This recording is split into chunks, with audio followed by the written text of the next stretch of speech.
परवरिश जिन संस्कारों में हुई वो संस्कार आज भी मेरे साथ है। मैं कभी आपको गलत नहीं बोलता, आपका दिल नहीं दुखाता। क्यों? ये मेरे संस्कार हैं। हर माँ को मैं गले लगाता हूं, गौरी गोपाल में कोई आए सेवा करता हूं जितनी बन पड़े। ये क्या है? ये मेरे संस्कार हैं। पढ़ाई मैंने जो की सो की। पढ़ाई तो बहुत लोगों ने की, मेरे से ज्यादा पढ़े लिखे आप में से बहुत लोग यहां होंगे। पढ़ाई थोड़ी मायने रखती है। पढ़ाई तो आपने भी ज्यादा पढ़ी होगी मेरे से। मेरे से ज्यादा पढ़ने वाले लाखों हैं, लेकिन शिक्षा तब फलीभूत होती है जब संस्कार हो। यदि आपकी विद्या है पर आप संस्कारहीन हैं तो विद्या सफल ना होगी। विद्या तब फलती है जब संस्कार मजबूत हो। इसलिए ये दास अनिरुद्ध के संस्कार मेरे माँ बाप से मुझे मिले, दादाजी से मुझे मिले, दादी से मुझे मिले। इसलिए ये सेवा के संस्कार आ गए। गौरी गोपाल में इतनी सेवाएं, यदि वृद्ध माओ की 290 माएं रह रही हैं, गौरी गोपाल गुरुकुल में बच्चे पढ़ रहे हैं। आजकल कौन किसके लिए कर रहा है? हैं? बताओ, कौन किसके लिए कर रहा है? आजकल रिश्तेदार भी कहां तुम्हारे लिए कितना कर रहे हैं और तुम कितना कर रहे हो किसके लिए। आजकल बेटा पैसे होने पर भी तो अपनी मां को नहीं रख पा रहा है। यदि ये दास अनिरुद्ध ये सब कर रहा है तो ये भगवान की कृपा है और यही संस्कार है सेवा के। गौरी गोपाल वृद्धाश्रम में हमारी माएं रहती हैं। उन माओं को समय से दवाई देना, समय से रोटी देना, समय से दूध देना, समय से भोजन देना, ये जिम्मेदारी है मेरी। उन माओं की समय निकाल कर मैं माओं के पांव भी दबाता हूं। मैं रोती हुई माओं को हंसाता भी हूं। व्यस्तता बहुत है, काम बहुत है, फिर भी मैं समय निकाल कर वृद्ध माओं के पास बैठता हूं, उनका दुख सुनता हूं, क्या तकलीफ उसे दूर करने का प्रयास करता हूं जितना मेरे से बन पाए। भाई बुढ़ापे में तो दर्द होता है शरीर में, पर जितना बन पाए दवाइयों के द्वारा वो ठीक करें, बाकी तो नहीं हो सकता। तो मैं करता हूं सारा कार्य। क्यों? दया जब होगी तब आप किसी दीन की पुकार सुनेंगे। आजकल का व्यक्ति अंधा और बहरा है। कैसे? सुनो, जब आपकी मां, आपका बूढ़ा बाप घर में भूखा प्यासा है और आप 56 भोग बना के खा रहे हो, इसका मतलब आप अंधे हैं कि आप अपने माँ बाप की भूख नहीं देख पा रहे हैं। लेकिन ये दास अनिरुद्ध जब तक हमारी वृद्ध माओं को भोजन नहीं मिल जाए तब तक ये दास भोजन नहीं करता।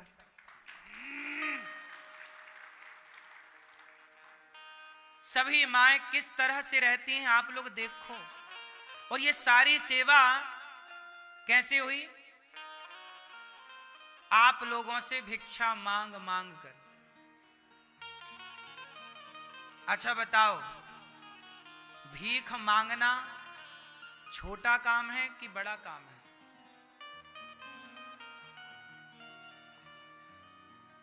भीख मांगने के लिए पहले क्या छोड़ना पड़ता है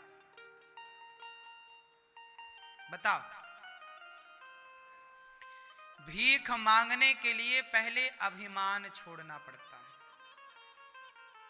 क्या छोड़ना पड़ता है? अभिमानी व्यक्ति,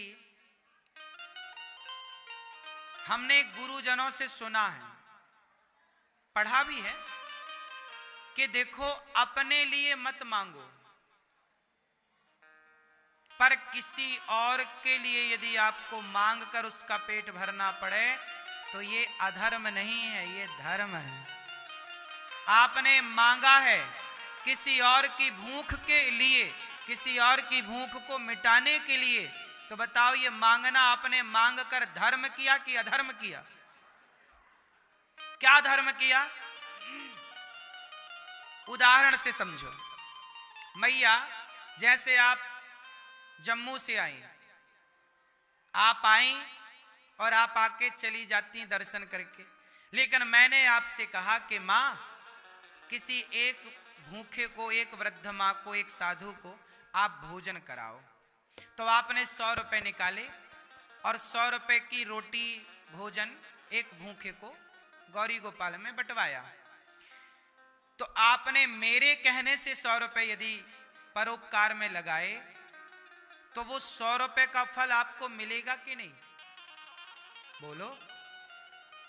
आप में से बहुत लोग हैं जिन्होंने मेरे कहने से दान दिया है, अन्नदान किया है, वृद्ध माओं को गोद लिया, संतों को बंटवाया भोजन, रसोई की सेवा की। आपके मन में ये विचार आया कहां से दान करने का?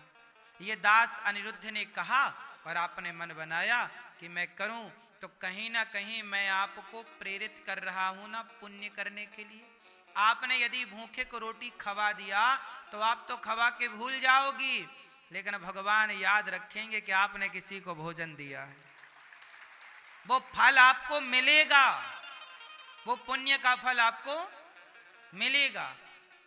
तो मैं आपसे भीख मांग रहा हूं और मेरे कहने से आप यदि दे रहे हैं किसी भूखे को भोजन, वृद्ध माओं को भोजन, संतों को आप अन्न दान कर रहे हैं, जो यहाँ हजारों संत आते हैं, भोजन अखंड रसोई चलती है, तो यदि आप देते हैं तो आपसे क्या हो रहा है? पुण्य।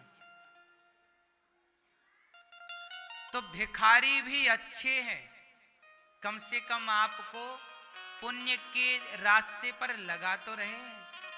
हम आपको रोज बार बार कह कह के आपको पुण्य से ही तो जोड़ रहे हैं। तुम्हारा गलत दोस्त होगा तो ले जाएगा शराब की दुकान, कहेगा अरे ये वाली खरीदो आज बोतल, 500 खर्च करा देगा तुम्हारे। किस में खर्च करा देगा? शराब में। और अनिरुद्धाचार्य आपका खर्चा कहां कराता है? किसी भूखे की भूख मिटाने में। अब बताओ कि आपके जो लड़के हैं ना, मेरी माँ, बेटा बेटी, ये लोग भी खर्चा करते हैं। ये भी जब बाजार निकलते हैं तो इनके 100-50 रुपए खर्च हो ही जाते हैं। किसी का गुटके में, किसी का सिगरेट में, किसी का बीड़ी में, किसी का शराब में। नहीं होता? जहां खड़े होंगे वहां 10-20 रुपए खर्च हो जाते हैं। आप अपने दोस्तों के कहने से यदि शराब पी गए, बीड़ी पी गए, तो पैसा तो वहां भी खर्च हुआ, लेकिन वो पैसा व्यर्थ चला गया। किसी के कहने से, गलत दोस्त के कहने से यदि पैसे को आप बिगाड़ सकते हो, तो अनिरुद्धाचार्य के कहने से पैसे का सदुपयोग क्यों नहीं कर सकते? पैसे को सुधार क्यों नहीं सकते? किसी के द्वारा पैसा बिगाड़ा जाता है तो किसी के द्वारा पैसा सुधारा जाता है। सुधारना क्या है? बिगड़ी जन्म अनेक की सुधरे अब ही आज, हाँ ही राम को नाम जप तुलसी तज कु समाज। सुधार लो।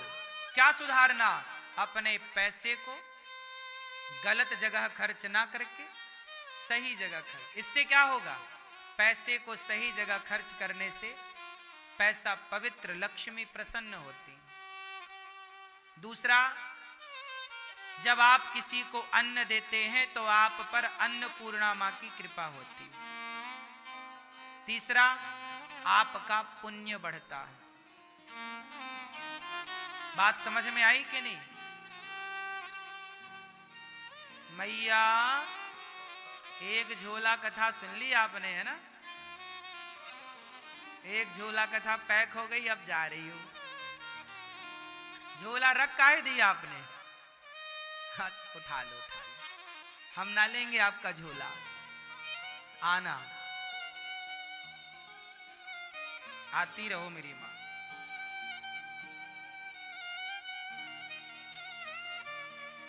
जीवन में अच्छे काम करने के अवसर भी बार बार नहीं मिलते। आज आपके पास अवसर है, बोलो सीताराम, बोलो सीताराम। देखो आपकी आवाज बिल्कुल क्लियर है, लेकिन आप किसी बूढ़े के पास जाना जो बिस्तर पर लेटा है, जो बिल्कुल मरने की स्थिति में, उनसे बोलना बोलो सीताराम, बोलो राम, तो राम राम नहीं आम आम निकलेगा, आम आम आम। आपके पास मौका है राम राम जपने का, जप लो। ये मौका आज है, कल बोल पाए ये जिह्वा ना बोल पाए। आज मौका है इन आंखों से भगवान का दर्शन करने का, कर लो। कल पता नहीं दिखे ना दिखे, बहुत लोगों को दिखना बंद हो जाता है। पांव है आज अच्छे, चल लो वृंदावन के लिए, निकल लो वृंदावन की यात्रा के लिए, वरना ये पांव एक दिन देखो काम नहीं करते, बुढ़ापे में चला नहीं जाता। आज आपको ईश्वर ने 2 पैसे दान करने के लायक बनाया है, आज आप देने लायक हो। बहुत लोग आज देने के लायक हैं, और देने के लायक यदि हो आप और देते रहोगे तो सदा देने के लायक बने रहोगे। और देने के लायक होकर भी आप जब नहीं देते, तब भगवान कहते हैं कि तुम्हें दिया तो था, पर तुमने किसी को कुछ दिया नहीं, किसी के बारे में कुछ सोचा नहीं, इसलिए भगवान धीरे से फिर वो सब छीन लेते हैं। रावण से छीन कर लंका विभीषण को दे दी कि नहीं? क्योंकि रावण की राज्य में क्या मजाल किसी भूखे को भोजन मिल जाए, इतना बड़ा आदमी था रावण, पर कोई अन्न क्षेत्र नहीं चलाया, कोई दान नहीं किया, कोई पुण्य नहीं किया, इसलिए तो भगवान ने छीन लिया कि तू पैसे पाया तो घमंड में डूब गया, चल वापस कर, उसे देंगे जो सेवा में लगाए। विभीषण अच्छे थे, तो भगवान कई बार आपसे छीन कर किसी को दे देते हैं। इसलिए जीवन में जब आपको ईश्वर कुछ दें तो घमंड में ना डूब जाइए, उस पैसे को पाकर ईश्वर की ओर देखिए कि प्रभु मानो भगवान का इशारा है कि मैंने तुझे दे दिया, चल अब तू बांट, जहां जरूरत है, जहां पानी की जरूरत है वहां पानी बांट, रोटी की जरूरत है रोटी बांट। दानम दुर्गति नाशनम। गौरी गोपाल आश्रम में सवेरे से लेकर शाम तक अन्न क्षेत्र चलता है, हजारों भक्त भोजन करते हैं, साधु संत भोजन करते हैं, कोई भी आओ भरपेट भोजन मिलता है। क्यों जी? अब बताओ, ये जो सेवा है, ये सेवा कौन कराना चाह रहा है? भगवान चाह रहे हैं कि वृंदावन में ये सेवा हो, तब ना ये हो रही है, वरना हमारे आपके चाहने से क्या। तो भगवान ही सब कराते हैं, वो हमें खुशी इस बात की होनी चाहिए कि हम निमित्त बन गए। पहले के जमाने में क्या था सुनो, एक गुरु के 10 शिष्य थे, उन 10 शिष्यों को बिठाया गुरुजी ने, और उन 10 में से किसी एक से कहा कि जाओ मेरे लिए 1 गिलास पानी ले आओ। तो वो शिष्य गया और पानी लेता पानी तो लाया, पर उसकी आंखें गीली थी, वो रोने लगा।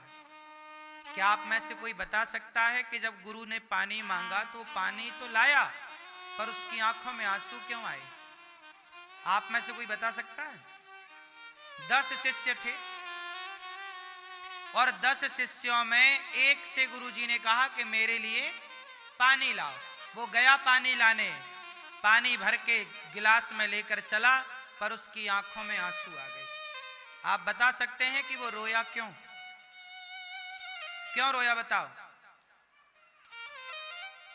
क्यों रोया? उसने इसलिए रोया, वो इसलिए रोया कि गुरुजी आपने मुझ पर कितनी बड़ी कृपा की है कि आपके तो और भी 9 शिष्य थे, लेकिन आपने उन 9 शिष्यों को नहीं, अपनी सेवा का मौका आपने मुझे दिया है, आपने मुझे स्वीकारा है इस काम के लिए। तो कितनी बड़ी बात है कि ईश्वर ने आपको चुना है इस काम के लिए कि गौरी गोपाल आश्रम में संत सेवा जो होती है उसके लिए आप भी एक रोटी का, एक दिन का सहयोग आप भी करें। ये खुश नसीबी है कि भगवान हमें चुन रहे। अनिरुद्धाचार्य को खुशी है 140 करोड़ की आबादी वाले देश में भगवान ने दास अनिरुद्ध को चुना वृद्ध माओ की सेवा के लिए, अखंड रसोई की सेवा के लिए। मुझे खुशी है कि प्रभु ने मुझ पर कृपा की, चुना इस काम के लिए। आपको भी खुशी होनी चाहिए कि इस सेवा के कार्य में आपको भी भगवान ने चुना है, भले एक मुट्ठी नमक के लिए चुना हो, पर चुना तो आपके लिए भी है। तो ये खुशी होनी चाहिए कि भगवान ने हमसे ये काम कराया। हम कहां कुछ करने लायक थे? हमारे मन में यदि आज कुछ करने का विचार भी आया तो ये विचार भी तो भगवान की कृपा से आया, औरों के अंदर तो विचार भी नहीं आ रहे हैं। इसलिए सब चीज में ईश्वर की कृपा का अनुभव करना चाहिए।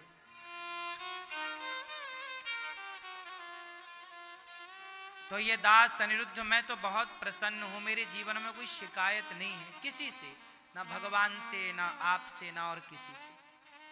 मुझे खुशी है कि भगवान ने मुझे इस कार्य के लिए चुना। शायद भगवान ने मुझे इस धरती पे इसी कार्य के लिए भेजा था, जो कि ये दास भगवान की आज्ञा का ठीक ठीक पालन कुछ कुछ कर पा रहा है। जो भी ये दास अनिरुद्ध ने किया, जो यहां हुआ, मैं ये मानता हूं कि ये भगवान करा रहे हैं। मेरी औकात नहीं है मेरी मां कुछ करने की। मैं घमंड नहीं करता इस बात का कि मैं कर रहा हूं, सपने में नहीं सोचता कि मैं कर रहा हूं। पाप है ये सोचना कि मैं कर रहा हूं, नहीं। गौरी गोपाल आप में से कितने लोगों ने पूरा देखा? वृद्ध माओं का अन्न क्षेत्र की सेवा, गुरुकुल भी पास में है, देखा होगा, गौशाला भी है, सामने भी है और बगल में भी, पास में भी गौशाला। ये सब देखकर आप ये पाएंगे कि ये कोई इंसान के बस का काम नहीं है जो यहाँ हो रहा है, ये भगवान ही कर सकते हैं, कोई इंसान नहीं कर सकता। सोचिए, अखंड रसोई चल रही है गौरी गोपाल की, सवेरे से शाम तक। कितने लोग आओ, सबके लिए पेट भर भोजन और गरम गरम। बताओ, एक दिन तो कोई भी कर दे, एक महीना कोई भी कर दे, लेकिन 12 महीने वर्षों से अखंड सेवा चल रही है, नित्य सेवा चल रही है। क्या ये इंसान के बस का है? 25 से 30 हजार लोग नित्य प्रसाद पा रहे हैं। नहीं मेरी मां, ये किसी व्यक्ति के बस का नहीं है काम। ये भगवान की कृपा के बिना, ईश्वर की कृपा को आंखों से देखना है तो गौरी गोपाल आ जाइए, कृपा का अनुभव करिए कि ये कृपा ये है, इसे कहते हैं कृपा। आप कितने लोग मानते हैं कि ये गौरी गोपाल पर भगवान की कृपा है? सब सेवाओं पर कृपा है। और मुझे लगता है कि गौरी गोपाल की सेवाओं से जुड़े आप भक्तों पर भी भगवान की बहुत कृपा है। ये कम कृपा नहीं है। आपको पता नहीं है कि आप कितना बड़ा पुण्य करते हैं।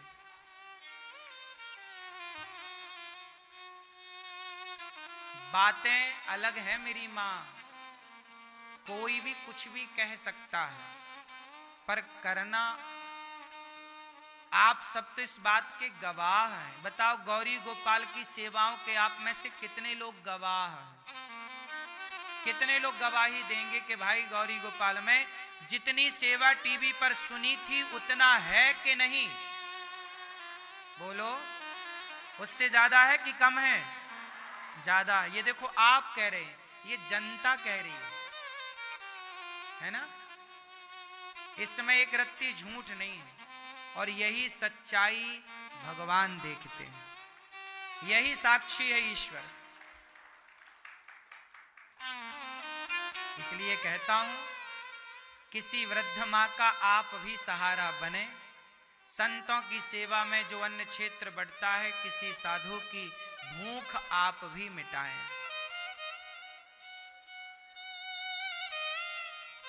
प्रिय भक्तों, भागवत जी में 10 लक्षणों का वर्णन, भगवान विदुरानी के घर गए, छिलकों का भोग लगाया, बड़ी उदारता भगवान ने दिखाई।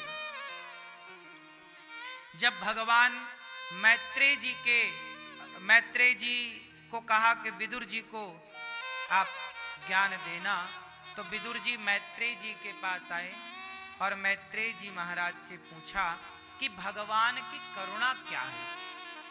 देखो, लोग कहते हैं कि भगवान कहाँ है, हम कहते हैं कि भगवान को देखना है। तो इन आंखों से नहीं देखा जा सकता। एक बात बताओ, एक स्त्री होती है, स्त्री मतलब एक लड़की, एक लड़की विवाह के पहले की लड़की और वही लड़की जब विवाह के बाद मां बनती है, तो वही लड़की जो कल तक कुंवारी थी और वही लड़की जब विवाह के बाद वो वर्ष भर बाद 2 साल बाद जब मां बनती है, तो वो दोनों विवाह के पहले की और मां बनने के बाद की दोनों लड़की वो एक ही है कि अलग अलग है?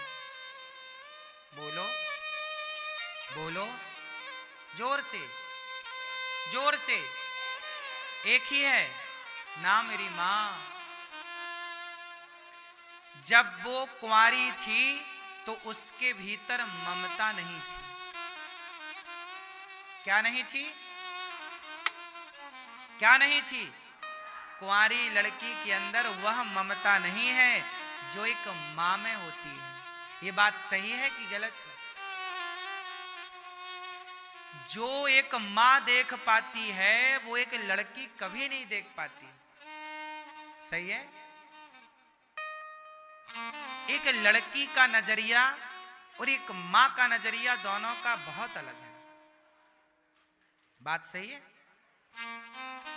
चलो, एक लड़की की गोद में आप एक छोटा बच्चा दे दो और कहो कि आज से ये बच्चा तेरा, इसे तुम पालो पोसो बड़ा करो।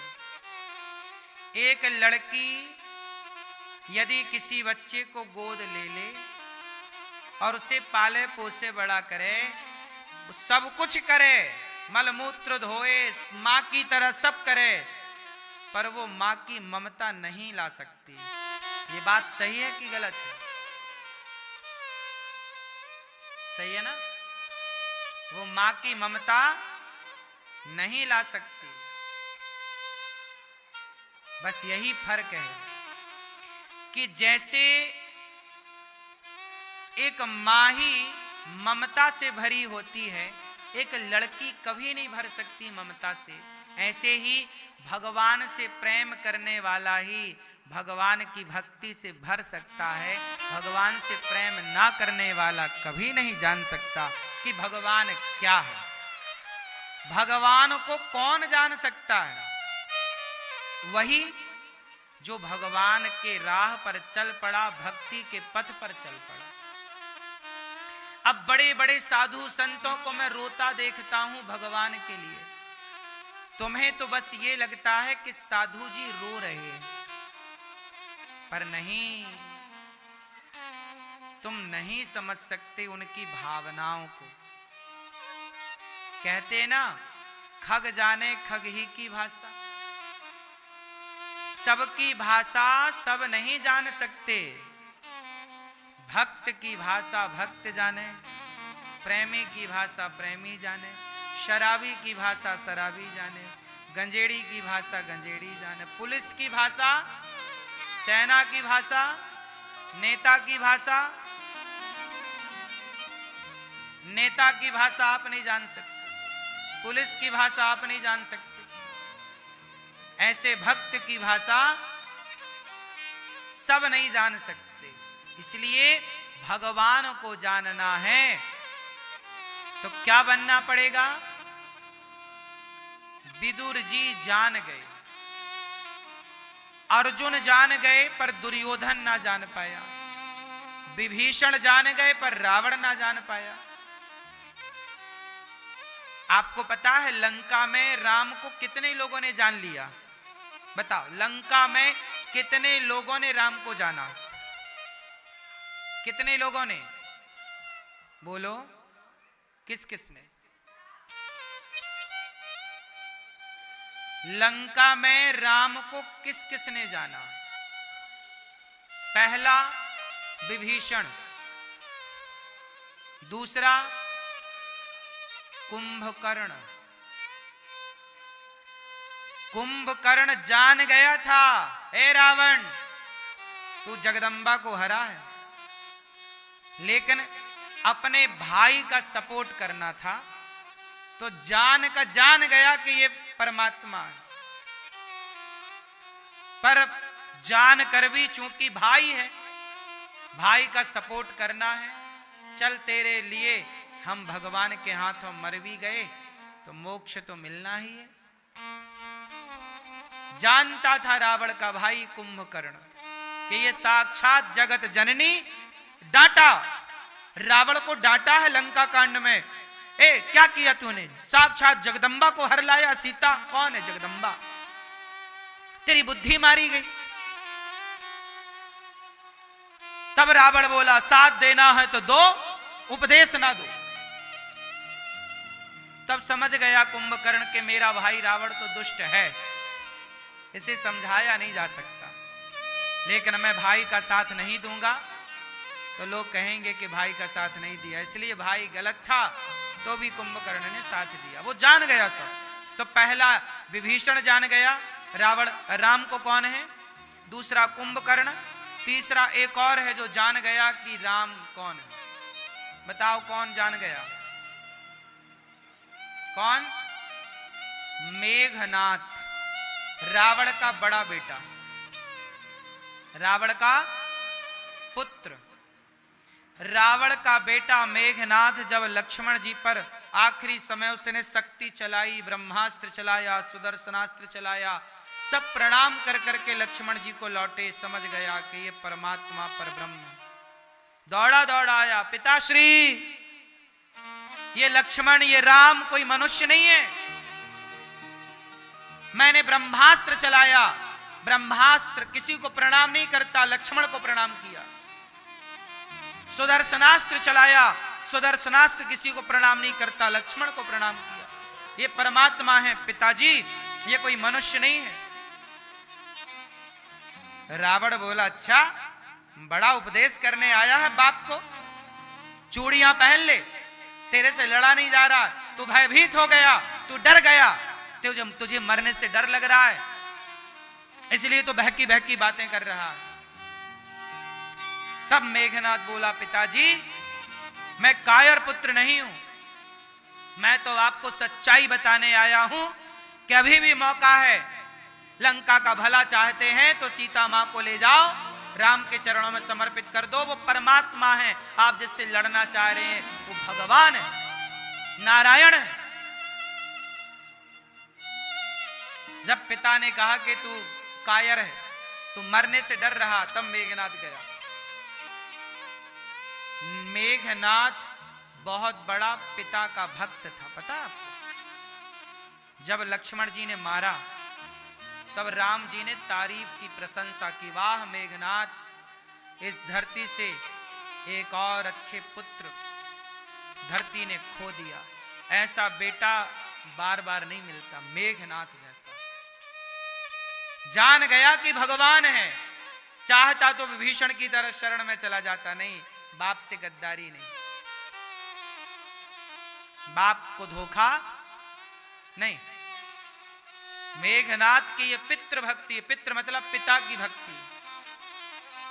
तो मेघनाथ भी, कुंभकर्ण भी, विभीषण भी जान गए,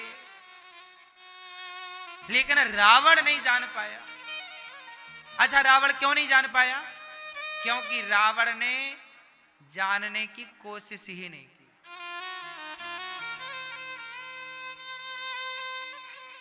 इसलिए कहता हूं, भगवान को कौन जान सकता है?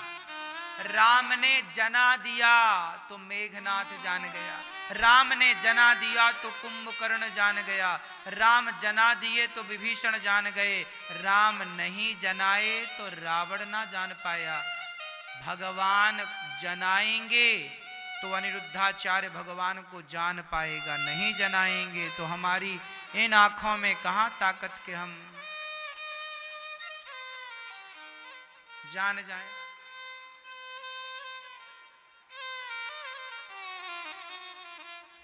इसलिए सोई जाने जे देहु जनाई, जानत तुम्हें हुई जाई। मैया रोज भगवान से कहा करो, प्रभु जहां छिपे बैठे हो एक बार हमें ऐसी दृष्टि दे दो कि हम आपको देख पाएं, पहचान पाएं। वो देंगे दृष्टि तो हम देख पाएंगे। भगवान विदुरानी के घर आए और विदुरानी जंगल में रहने वाली, फटे पुराने कपड़े पहनने वाली विदुरानी पहचान गई कि ये परमात्मा। छिलका खवाए तो खा गए और महलों में रहने वाला दुर्योधन ना पहचान पाया। इसलिए भगवान को जान कौन पाएगा? जिसे वो जनाएंगे। इसलिए खूब भगवान की कथाएं सुनो, सेवा करो, इसी से भगवान करुणा कृपा करेंगे और अपने को स्वीकार करेंगे। मैत्रेय जी के पास विदुर जी गए, भगवान कितने दयालु हैं, बोले बहुत दयालु। दया करके भगवान त्रेता में राम बने, द्वापर में कृष्ण। भगवान इतने दयालु हैं कि भगवान धरती पे हमारे लिए अवतार लेकर आते हैं। एक बार अकबर ने बीरबल से पूछा कि तुम्हारा भगवान क्यों आता है? हमारा अल्लाह तो कभी नहीं आता, फरिश्तों को भेजता रहता हमारा अल्लाह, तुम्हारा भगवान क्यों आता? तो बीरबल बोले, अकबर महाराज मैं आपको इस प्रश्न का उत्तर कुछ महीने बाद दूंगा। ठीक। एक दिन राजा का मन हुआ, चलो आज हम सैर करने चलते नदी। नाव तैयार करो, आज हम जल क्रीड़ा करेंगे, मतलब पानी में नाव जाएगी, आज हम जल में रहेंगे, पानी में नाव चलेगी। यमुना जी नाव तैयार हुई, अकबर की नाव बढ़िया, सेना खड़ी हुई, सिक्योरिटी तैयार है और नदी नाव चली यमुना जी में। जब बीच में नाव पहुंची तो बीरबल ने कहा, राजा साहब मैंने आपके बेटे को भी बिठाया है।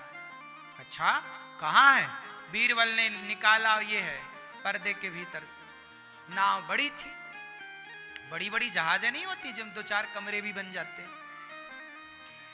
तो बीरबल ने कहा, ये आपका बच्चा भी आया है, दिखाया, और बीरबल ने राजा के बच्चे को पानी में फेंक दिया, बीच गहराई में। अकबर बोला, बीरबल उससे तैरना नहीं आता। अकबर कूद गया, किसको बचाने के लिए? अपने बेटे को बचाने के लिए। बचाया तो वो नकली बच्चा था मोम का, बीरबल ने योजना बनाई थी नकली। राजा बोले, ये कैसा मजाक तुमने किया बीरबल मेरे साथ? बीरबल बोले, महाराज ये मजाक नहीं था, ये आपके प्रश्न का उत्तर था। क्या उत्तर? आपने पूछा कि तुम्हारा भगवान क्यों आता है, मेरा अल्लाह तो कभी नहीं आता। तो सुनो, जब आपके बेटे को पानी में फेंका गया तो आपका सेना खड़ी थी, आपके अपने बॉडीगार्ड खड़े थे, आपके मंत्री संतरी थे। आपने मंत्री से क्यों नहीं कहा, मंत्री बेटा गिर रहा, जा तुम बचा के लाओ? अकबर बोला कि मैं किसी को भेजता तो कहीं देर ना हो जाए, बच्चा मर ना जाए। बीरबल बोले, महाराज जब आपका बच्चा गिरा तो आपको किसी पर भरोसा नहीं, आप खुद कूद गए।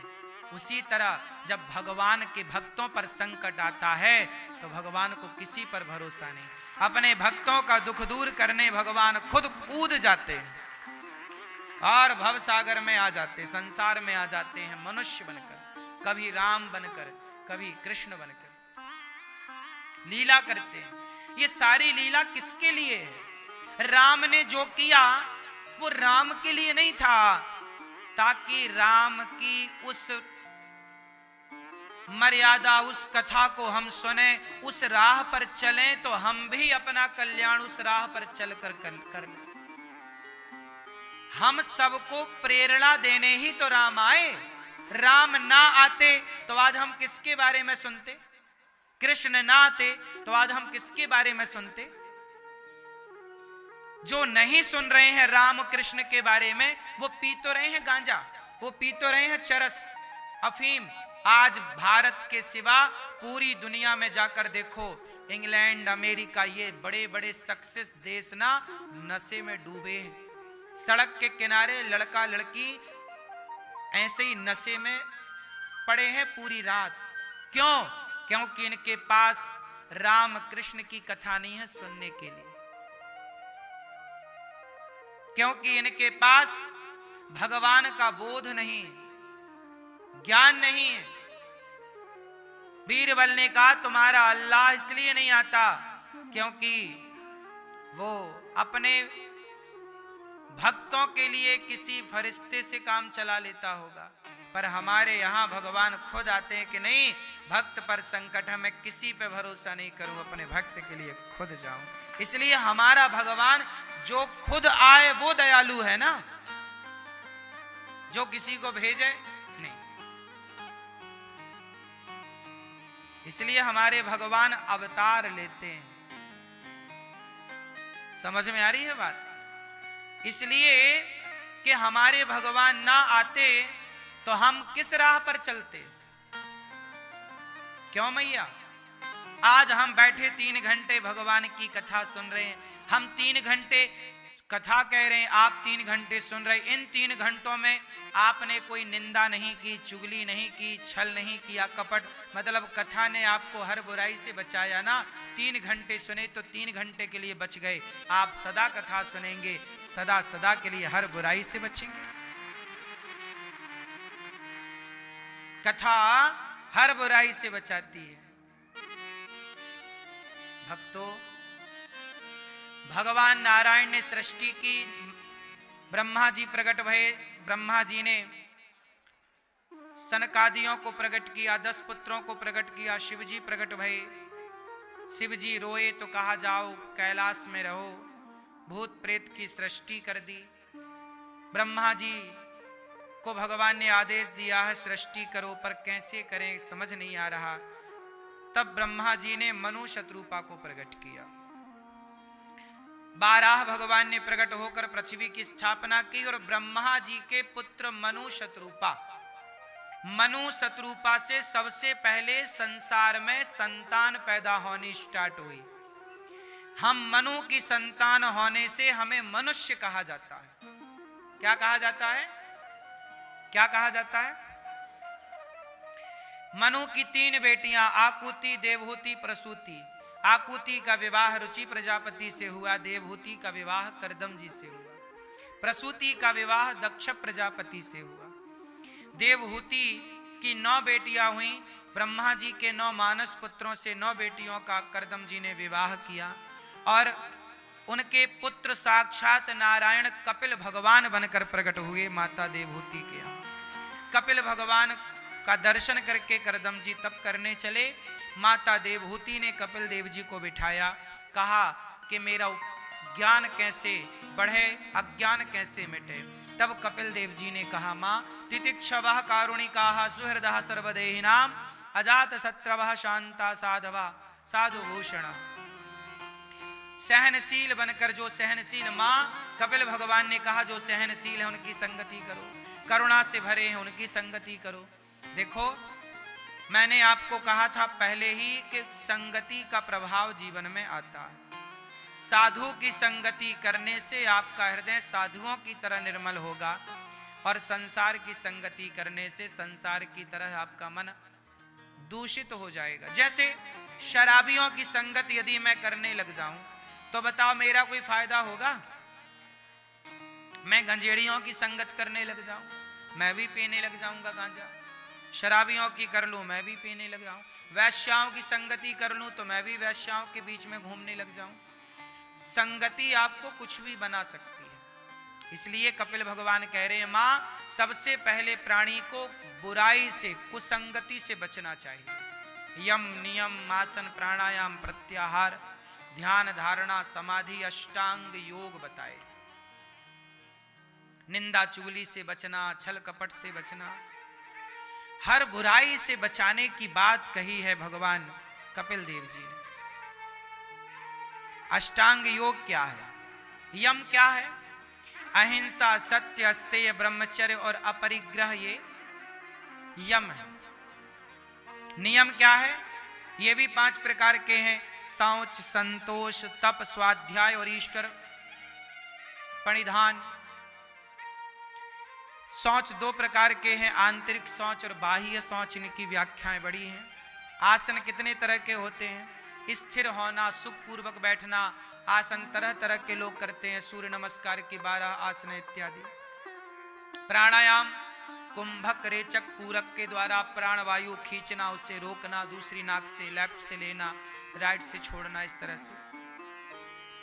प्रत्याहार, शरीर में स्थित 10 इंद्रियों को विषय भोगों से हटाकर अंतर्मुखी बनाना, भगवान में लगाना, ये प्रत्याहार है। धारणा, चित्त को किसी विशेष वस्तु सबसे हटाकर अथवा परमात्मा में संलग्न करना, ईश्वर में डूब जाना को धारणा कहते हैं। ध्यान किसे कहते हैं? जब चित्त लंबे समय तक अपने इष्ट के चरणों में लगा रहे, जब मन चित्त भगवान से हटे, लंबे समय तक एक भगवान के ध्यान में लगा रहे, उसी का नाम है ध्यान,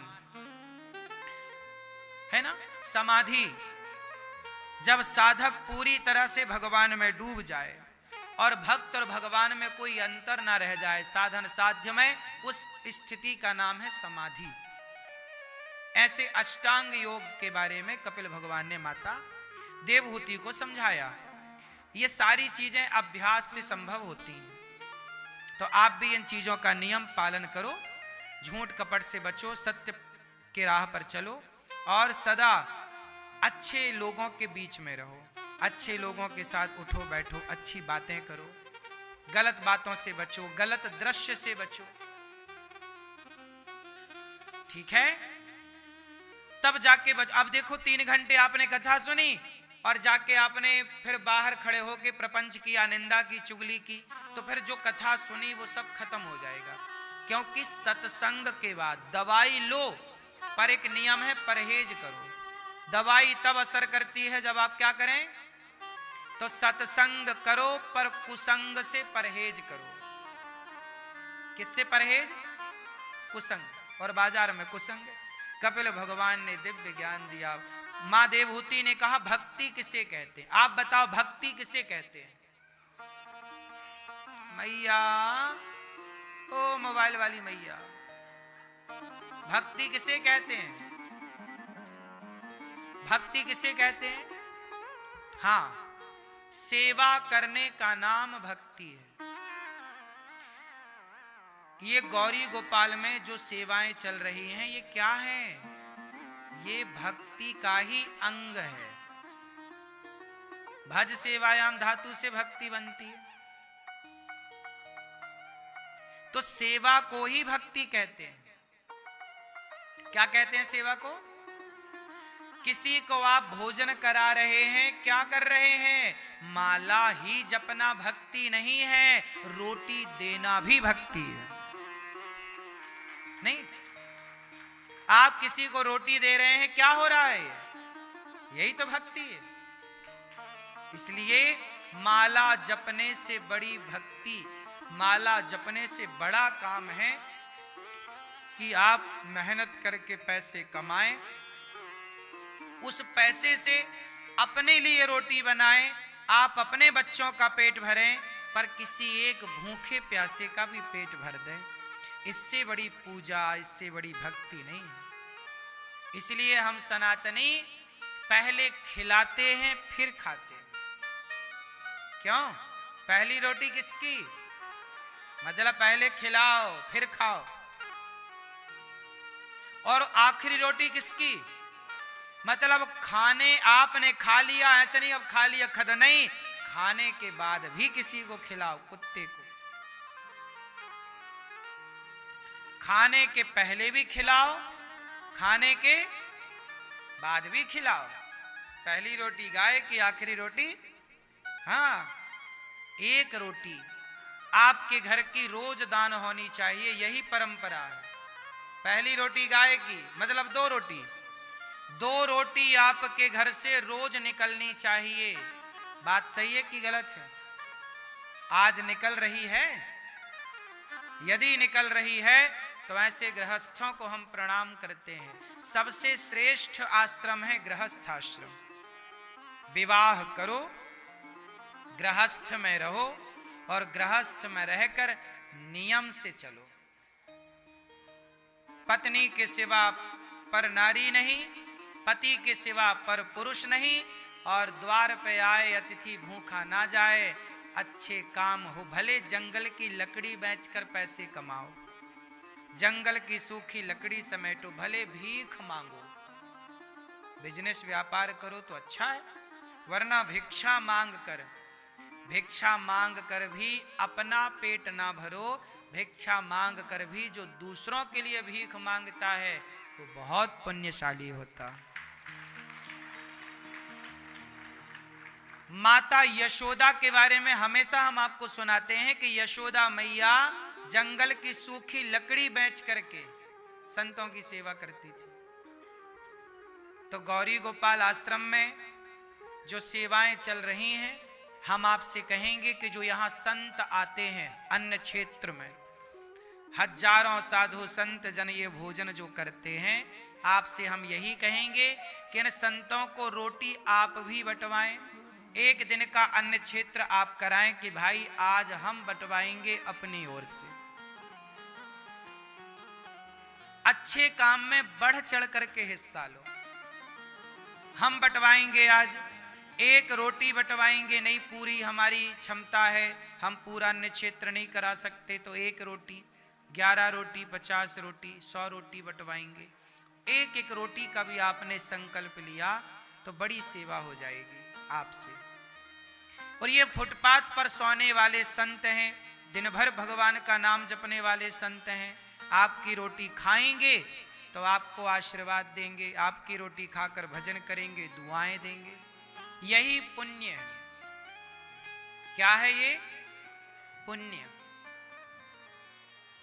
इसी पुण्य से आपके बच्चों का यश बढ़ता है, कीर्ति बढ़ती है। यही है कार्य। करते रहो भैया, करते रहो। अन्नदान से बड़ा धरती पे कोई दूजा दान ना कभी था, ना कभी है, ना कभी होगा। ये संत जन, इनके लिए एक संत निवास भी बनाना है मुझे। भगवान की आज्ञा है, संतों की आज्ञा है। उन्होंने कहा कि बेटा निरुद्ध, हम संत फुटपाथ पर सोते हैं, हमारे लिए एक संत निवास। हमने कहा आपकी आज्ञा है, भगवान की प्रेरणा है तो होगा। जैसे वृद्ध माओं के लिए बना, ऐसे संतों के लिए एक संत निवास बनाना ही है। आप सब सहयोग करें थोड़ा थोड़ा। एक बोरी सीमेंट, ईंट का, सरिया का एक कमरा बनवा के भी आप संत निवास में सहयोगी बन सकते हैं। एक कमरे की छत डलवा सकते हैं, किसी तरह से आप सहयोग कर सकते हैं। संत निवास बनेगा, वहां भजन करेंगे संत, आपको पुण्य मिलेगा। संतों को भोजन मिलता है, यहाँ पर तो रहने की जगह भी मिल जाएगी। साथ ही यहाँ पर गौदान आप कर सकते हैं। आज हमारी माताओं ने गौदान किया। संपूर्ण पृथ्वी दान करने का पुण्य है गौदान। आप भी गौदान कर सकते हैं। गायों को चारा भूसा का सहयोग। मरने के पहले गौदान जरूर करना है। गाय ही हमें वैतरणी से पार लगाती है। गौदान सबसे उत्तम दान है। गौरी गोपाल गौशाला में 400 गाय आप भूसा चारा खली छोकर दें। तुला दान करना चाहें बच्चों का, तुला दान करें। कुछ भी अच्छा कार्य है करें। संपूर्ण पृथ्वी दान करने का फल है गौदान का। साथ ही यहाँ पर विद्यार्थी पढ़ते हैं गौरी गोपाल गुरुकुल में। बच्चों के माँ बाप बनकर आप सहयोगी बनो। कल बच्चों का यज्ञोपवीत संस्कार हुआ। देखिए किस तरह बच्चों का यज्ञोपवीत हुआ, किस तरह बच्चों का जनेऊ हुआ, जनेऊ पहनाया गया। ये सभी बटुक बच्चे, यहाँ इनका मुंडन हुआ, बढ़िया विधि विधान से वैदिक परंपरा से इनका यज्ञोपवीत, सब कुछ ये निःशुल्क हुआ। खर्चा तो आता ही है, पर ये शुभ कार्य है, हो गया तो बहुत। ये देखो ये गुरुकुल की परंपरा, ऐसे ही गुरुकुल में राम पढ़े हैं, जैसा गुरुकुल आप देख रहे हैं, ये गौरी गोपाल गुरुकुल है। यहाँ बच्चे इस तरह से पढ़ते हैं, ये यज्ञोपवीत जनेऊ हुआ इनका। आज भी इस कलिकाल में ऐसी परंपराएं बचा के नहीं रखेंगे तो कैसे आगे हमारी संस्कृति आगे बढ़ेगी। तो ये गुरुकुल में आप जब तक सहयोग नहीं करोगे तो कैसे चलेंगे। 150 बच्चे हैं, खाना तो लगता ही है, रोटी भोजन प्रसाद तो चाहिए। तो आप जब सहयोग करोगे तब ना उनको प्रसाद मिलेगा, भोजन मिलेगा। तो आप भी भोजन दें बच्चों को। 150 बच्चे आज हमारी ओर से भोजन करें, ऐसा आप संकल्प लें। ऐसी आप से मेरी प्रार्थना, एक एक बच्चे को गोद लें। गौरी गोपाल गुरुकुल के बच्चों की सेवा से जुड़े। कल इनका यज्ञोपवीत संस्कार पूरा हुआ, पूरा यज्ञ होता है, सब कुछ विधान से होता है। इतने सारे बच्चों की सब कुछ सेवाएं हैं, ये पैसा सेवा में लग जाए साहब, बड़ी कृपा है। गौरी गोपाल रसोई चलती है, एक दिन की संपूर्ण रसोई आप बंटवा सकते हैं कि आज हमारी ओर से सारी जो भक्तजन प्रसाद पाते हैं, सारा प्रसाद हमारी ओर से बनेगा, बटेगा। यहां पर एक दिन की आप प्रसादी बंटवाएं, हजारों भक्त भोजन करते हैं। ये लंगर अखंड चलता है, सेवा से अन्नदान से जुड़े। वृद्ध माओं को गोद लें, किसी एक माँ को भोजन दें, दवाई दें। वृद्ध माओं के लिए जो वृद्धाश्रम और अभी निर्माण कार्य जो बचा है उसकी फिनिशिंग के लिए आप सहयोग करें, जो आपसे बने। हम बस ये कहते हैं कि वृद्ध माओं को भोजन दे दो, कि आज का भोजन आपकी तरफ से। आज दूध की सेवा, रात्रि के एक गिलास दूध आपकी तरफ से 290 माओं को एक एक गिलास दूध दे सकते हैं। नाश्ते का सहयोग कर सकते हैं, भोजन का। और एक माँ को आप गोद ले सकते हैं कि एक वृद्ध माँ को मैं गोद लूंगी या लूंगा, उसके जीवन भर रोटी पानी दूध की व्यवस्था हम करेंगे। ये भी बहुत बड़ा योगदान है। जब आप किसी का सहारा बनते हैं तो भगवान आपका सहारा बनते हैं। आओ, आप में से कुछ दानवीर महापुरुषों ने नाम पहुंचाए हैं, नाम सुने और नाम सुनकर भगवान से प्रार्थना करें कि आपने अपने हाथ बढ़ाए इस गौरी गोपाल में सहयोग के लिए, भगवान आपका सहयोग करें सब तरह से।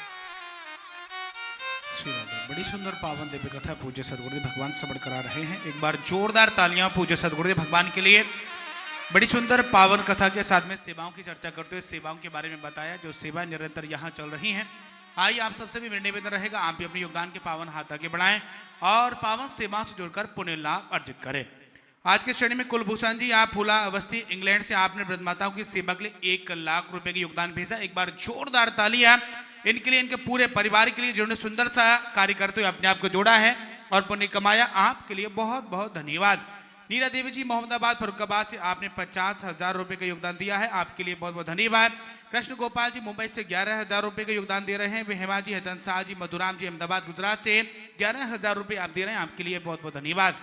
इसी श्रेणी में कुसुम लता श्रीवास्तव लखनऊ से विजय सहयोग, शादी संजय विश्वकर्मा 5,100 रुपए, सावित्री देवी जी मध्य प्रदेश से 21,000 रुपए का योगदान देते हुए एक माँ का आजीवन सहारा बन रहे हैं, आपके लिए भी बहुत बहुत धन्यवाद। साथ ही इस श्रेणी में अन्य क्षेत्र की पावन सेवा के लिए गुप्तदान 11,000 रुपए के रूप में अपना नाम गुप्त रखते हुए राजस्थान से जुड़ रहे हैं, आपके लिए भी बहुत बहुत धन्यवाद। कृष्णा देवी जी पंजाब से 11,000 रुपए, श्यामलाल जी शर्मा अनूपपुर से मध्य प्रदेश से आप 11,000 रुपए, सानी देवी जी आप दिल्ली से 2,100 रुपए, कांता महेश्वर जी कानपुर से आप 25,000 रुपए का योगदान देते हुए गोदान की पावन सेवा से अपने आप को जोड़ रहे हैं, आपके लिए भी बहुत बहुत धन्यवाद। इसी श्रेणी में सरोजी परासर राजस्थान से आप 5,000 रुपए, साथ ही कस्तूरीबाई यशवंत गौड़ मराठी 2100 रुपए, अंशुमान जी नंदी आप मराठी से आप विजय से, और बांकी बिहारी जी अमृतसर पंजाब से 57,000 रुपए के योगदान दे रहे हैं। एक बार जोरदार तालियां सभी दानवीर महापुरुषों के जिन्होंने योगदान के हाथ आगे बढ़ाए और अपने आप को जोड़ा पुण्य कमाया, हम सभी के लिए बहुत बहुत धन्यवाद। आइए आप सबसे भी मेरा निवेदन रहेगा, आप भी अपने योगदान के पावन हाथ आगे बढ़ाएं और गौरी गोपाल आश्रम द्वारा संचालित पावन सेवाओं से जुड़कर पुण्य कमाएं। सतीश, ये मैया हमारी देखो खुद इतनी वृद्ध है, पर ये मैया आई, इन्होंने कहा कि हमारा भी कुछ पैसा संतों की सेवा में लगाएं, और ये थोड़ा सा सहयोग लेकर के मैया आई हैं।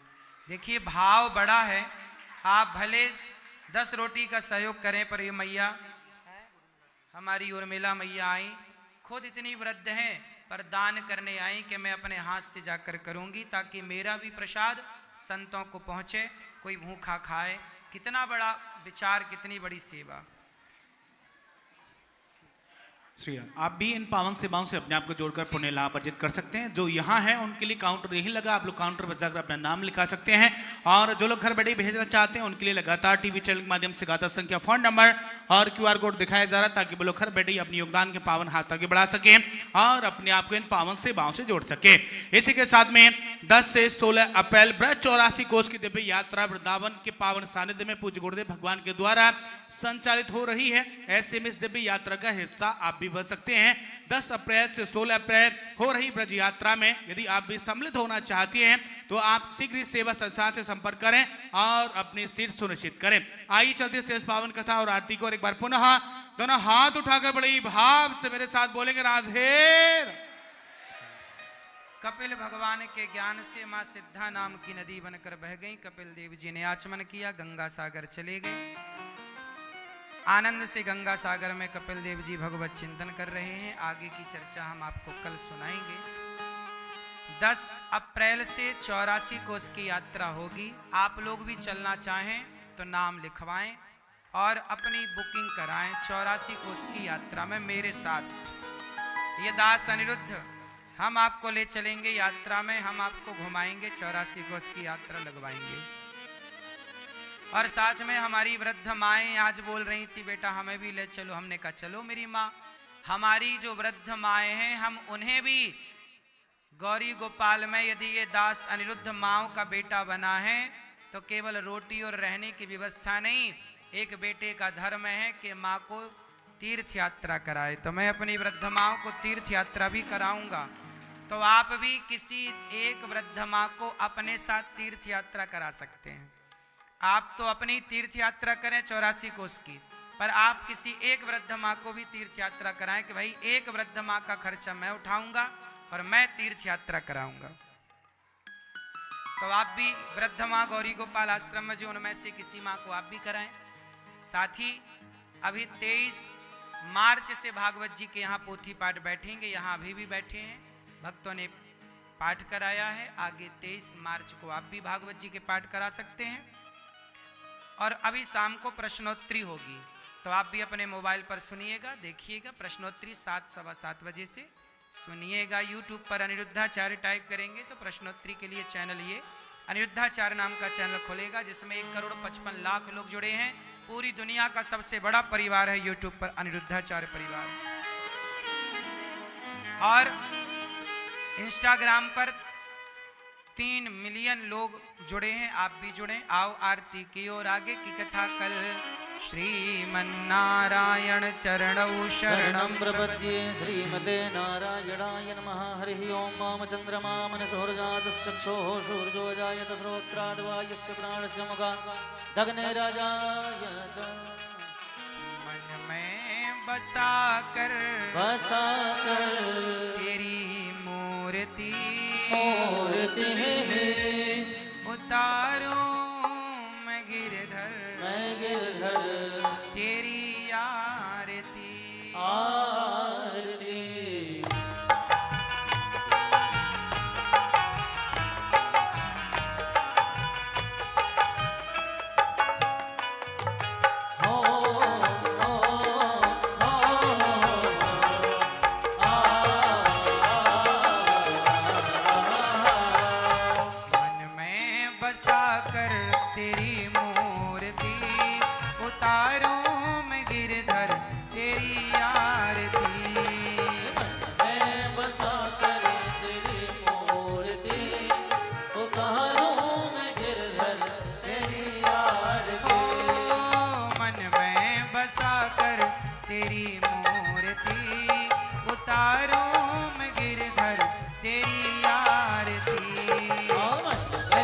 बसा कर तेरी